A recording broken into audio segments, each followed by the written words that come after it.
there were some 40 new medical schools that were established after World War II. And I don't think anybody in this country would doubt that UCSD School of Medicine is at the top of the heap. By all measures, its growth has been incredible. So that's where we are today, and we can be, all of us, justifiably proud of that. I'm going to, however, go back to the beginning. And in order to do that, I'm going to show you a DVD of an interview conducted by Green and Ralph Ocampo on July 3rd, just before Independence Day, July 3rd of 2005. An indication of how it was at the start. And I do have to make a disclaimer. A lot of this DVD is about me. And I don't want you to get the idea that it's being shown for self-aggrandizement. But the reason I'm showing it is because I was here from the start. I was the first faculty member appointed at UCSD Medical School and the first chair of the department.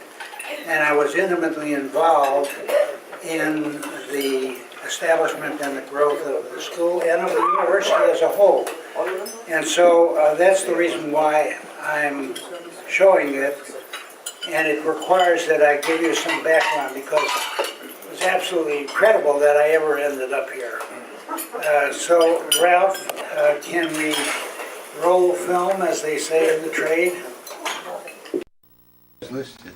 It was midnight our time, 9 o'clock your time. You were on the phone, and we were talking back and forth, and it was an incredible conversation. I mean, it was easy to talk to you. I was born in Chicago on October 12th of 1927, and I grew up, spent my early days, my childhood, grammar school, high school in Chicago. The war was on during the time. I had just getting over a upper respiratory infection. But I'm no longer infectious. And in fact, my brother was away at war. He was in what was then the Army Air Force, drafted into the Army Air Force. He was as a meteorologist in the China, Burma, India campaign, and he spent 4 years in China telling the flyers about the weather. So when I finished high school in 1944, much of my family had gone to the University of Chicago, which was and still is an outstanding university. And I took the scholarship examination, and I was offered a scholarship to the University of Chicago. But in the year that I was awarded a scholarship with intention to go there, Chicago withdrew from the Big Ten, stopped intercollegiate athletics, and that was, for me, a death knell, because I had hoped to be involved in basketball and baseball at the University of Chicago. So I went to the University of Illinois instead, and I was a diligent student, and I also played on the varsity basketball team and on the baseball team. I wasn't a starter on the basketball team. I was a sixth man, known for tenacity more than anything else, based on the baseball team. And then I went to the University of Illinois College of Medicine in Chicago. And at time of graduation, I obtained a master's degree in pharmacology as well as an MD degree at the same time at graduation. My diploma was handed to me by Adlai Stevens, who was then the governor of the state of Illinois. And he did something that I was reminded of when you and I, Ralph, attended Grand Rounds on Wednesday, the title of which was Equanimitas, because he had distributed to every member of the graduating class Osler's small volume titled Equanimitas. And I remember reading that shortly after my graduation. It was an inspiring volume of how to become a good doctor. At any rate, after medical school, I thought it was time to leave Chicago and Illinois. I'd spent all of my life there up to that point. So, in an adventuresome way, I went for my internship to San Francisco, to the University of California service at San Francisco General Hospital. And that was an exciting year. It was a totally different environment from the prior exposure that I'd had. But it was most wonderful because it was at that time that I met another house officer at San Francisco General Hospital, the lovely Dr. Ann Stewart. I have to tell you a little story about that because I really fell in love with her, as did a number of other people, I might say.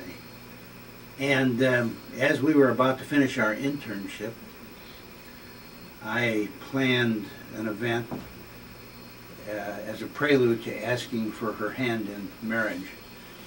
And there was a restaurant in San Francisco near Coit Tower called The Shadows. Oh, it was a very romantic spot high up on the hill. And I took her to The Shadows, and we had some wine, and then we walked up to Coit Tower, and I proposed to her, and she said, "You've got to be kidding."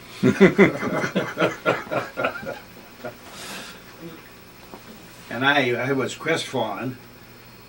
On the other hand, as I've said, tenacity has marked my life, and I just kept at it. She went to Bellevue in medicine, and I went to the University of Pennsylvania to train in surgery. At that time, Penn was really an outstanding program. Head of the program was I.S. Rabden, probably the most powerful man in American surgery. President of the American College of Surgeons, of the Board of Regents of the College, of the American Cancer Society, so on and so on and so on.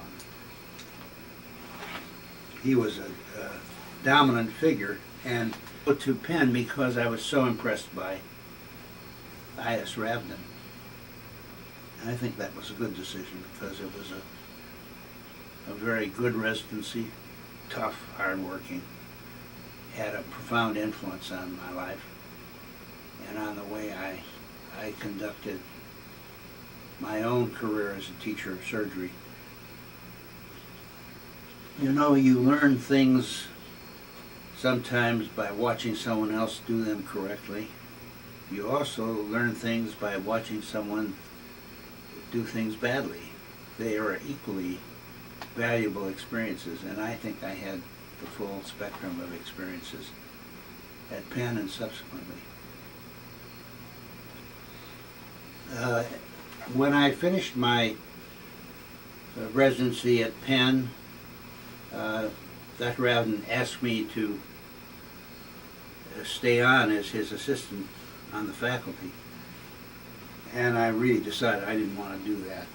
I had observed over the course of my residency other people in that position, and I didn't find it very attractive. So, as most good leaders do, he said, "Okay, if you don't want to stay here, just give me a list of where you'd like to go, and I'll write to all of them," which he did. Getting back to what I did after my residency, I visited a number of places. I decided to go to the University of Colorado. I was offered a position there, It was a very exciting department. The chair of the department was Henry. Ben Eisman was a member of the department. Bill Silen was the junior member of the department. He was just 1 year ahead of me. And so I went to Colorado for my first academic post as an assistant professor. And while I was there, I had the good fortune of being made a Marshal Scholar in medical science. And that was a great support for my career at Colorado. During the course of my time at Colorado, which was a brief 3 years, William Longmire, who was the chairman of surgery at UCLA, was charged with the responsibility of finding a chief of surgery at the new Harbor General Hospital. UCLA was planning to expand double the size of its class, and it needed another teaching hospital in order to teach the students. At the same time, the County of Los Angeles was building a new 800-bed Harbor General Hospital. And UCLA agreed to staff and run Harbor General Hospital and teach half of the class there. And so they looked for heads of departments there where none existed previously. Well, they really they aimed very high.